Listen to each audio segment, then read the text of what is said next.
చిన్నప్పటి నుంచి మా అమ్మ ఎక్కడికి ఫంక్షన్స్ కానీ, పార్టీస్‌కి కానీ, గెట్ టుగెదర్స్ కానీ దేనికి వెళ్ళేది కాదు. మేము స్కూల్ ఎగ్గొట్టకూడదు, బాగా చదువుకోవాలి, ఈవినింగ్ రాగానే మాకేదైనా చేసి పెట్టాలి, హెల్తీగా ఉండాలి, చదువుకోవాలి అని. సో, నేను నా చదువంతా కంప్లీట్ చేయగలిగాను అంటే ఆవిడ మోరల్, ఎమోషనల్ సపోర్ట్ దాంతో పాటు నా పాపని పెట్టుకొని మా అమ్మ ఉండి మరి నా ఎడ్యుకేషన్ అంతా ఫినిష్ చేసేటట్టు చూసారు.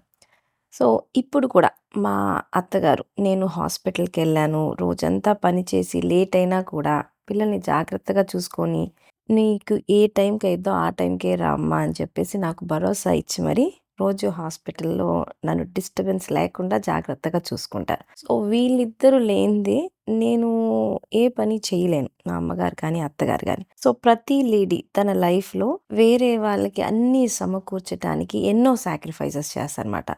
ఒక మదర్‌గా, డాటర్‌గా, వైఫ్‌గా, సిస్టర్‌గా ఎన్నో రోల్స్ ప్లే చేస్తారు. ఇప్పుడు మనం ఫ్లైట్‌లో చూసినా గూడా పక్కన బేబీకి మాస్క్ పెట్టే ముందు మదర్ మాస్క్ పెట్టుకోవాలి అంటారు. ఆక్సిజన్ మాస్క్ ఎమర్జెన్సీస్ టైంలో. ఎందుకు అంటే పక్కన ఎవరికైనా హెల్ప్ చేయాలి అంటే ఫస్ట్ మనం సేఫ్‌గా ఉండాలి కాబట్టి. సేమ్ వే ఇన్ని పనులు, ఇన్ని రోల్సు చెయ్యాలి అంటే విమెన్ అనేవాళ్ళు చాలా స్ట్రాంగ్‌గా ఉండాలి. ఫిజికల్‌గా, మెంటల్‌గా. ఇది చెయ్యాలి అంటే టైం ఇవ్వాలి. వాళ్ళకి వాళ్ళు రోజుకు 1 అవర్ ఎక్సర్‌సైజెస్‌కి, కొంచెం మెడిటేషన్ లాంటివి చేసుకోవడానికి, మంచి ఫుడ్ అరేంజ్ చేసుకోవడానికి ఒక గంట టైం మన బాడీకి మనం ఇచ్చుకుంటే చాలు.